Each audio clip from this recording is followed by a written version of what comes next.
Naționaluri მოძრაობის მიერ კვირას გამართულმა ზუგდიდის აქციამ, რომელსაც ამავე ქალაქში წინა დღით ჩატარებული ქართული ოცნების აქცია უნდა გადაეფარა, როგორც ჩანს სასურველი შედეგი ვერ გამოიღო, თუმცა მმართველი გუნდი შთამბეჭდავი ეფექტის მიღწევას, რომელიც ზუგდიდის მთავარ მოედანზე ვერ მოხერხდა ფოტო და ვიდეო კადრებით შეეცადა.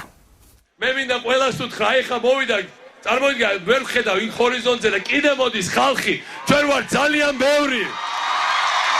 Naționaluri მოძრაობის ზუგდიდის აქციისთვის მიკროავტობუსების უპრეცედენტო რაოდენობის მობილიზაცია კვირას სტილით დაიწყო. სამეგრელოს სხვადასხვა რაიონიდან ზუგდიდში მოსახლეობის ჩასაყვანად სამარშრუტო ტაქსები წაიყვანეს როგორც თბილისიდან, ასევე ქუთაისიდან. არაფერი არ ვიცი. გითხე სტადიო წამოვედი, თბილისის მარშრუტკებია. ანუ ხაზიდან მოგხსნეს? არა, არ მოგხსნა. ქუთაისიდან ჩაყვანილი მიკროავტობუსები წაიყვანეს სენაკელები და აბაშელები ქალაქ ზუგდიდში. პროცესს სენაკის გამგებლის პირველი მოადგილე ზურაბ ტყებუჩავა უწევდა ორგანიზებას. მგზავრები და მძღოლები დაბნეულები იყვნენ, რადგან ვერ გაირკვიათ ზუგდიდში მიდიოდნენ თუ ლაზიკაში.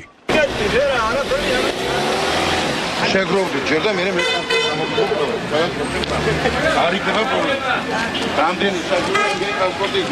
გამონაკლისი არც ქალაქი ფოთი ყოფილა, როგორც ფოთელები მეცხრეართან ამბობენ, ფოთის მუნიციპალიტეტმა ასამდე მიკროავტობუსი გამოყო და ფოთელები უფასოდ ჩაიყვანა აქციაზე დასასრებად.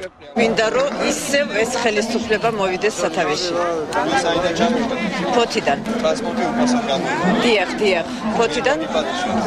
ეს მუნიციპალიტეტმა. ვაიმე მიდიან ნებასურნე თავიანთ. გასაგებია ნებასურნე. სადაც მიდიან რა მნიშვნელობა? სპეციალისტები საუბრობენ იმაზეც, რომ ზუგდიდის აქციის გაშუქებისას ნაციონალურმა მოძრაობამ პიარ ხრიკს მიმართა. ფოტოგრაფიური მეჩითოვი ამბობს, რომ თუ კი ფოტოებს დავაკვირდებით, ჩანს მცდელობა გამოჩნდეს უფრო ბევრად მეტი ადამიანი, ვიდრე აქციაზე იყო. შესაძლებელი კადრის ანალიზის და აი შეხედეთ ქართულ ოცნებას აქვს ოპერატორს აქვს ერთ-ერთ კადრში გამოყენებული ძალიან მაღალი წერტილი, სადაც აი სხვა ხალხი მე მგონი არ არის უკუთხე გუნჯული, რომელიც არ არის სავსე ხალხი და ნუ აი შედარებით ახლა რა თქმა უნდა შედარება აქვს სხვა ხასიათი სურათი გვაქვს. მაღალი წერტილი ეს ერთადერთი რომელიც ყველაფერს ამჟღავნებს იმ წამს და როცა შენ კიდე ცოტა ქვემოთ რა თქმა უნდა ის თავები გადაფარავენ. იური მეჩითოვი იხსენებს, რომ შთამბეჭდავი მასშტაბის შექმნის მცდელობა უცხო არ არის მმართველი გუნდისთვის.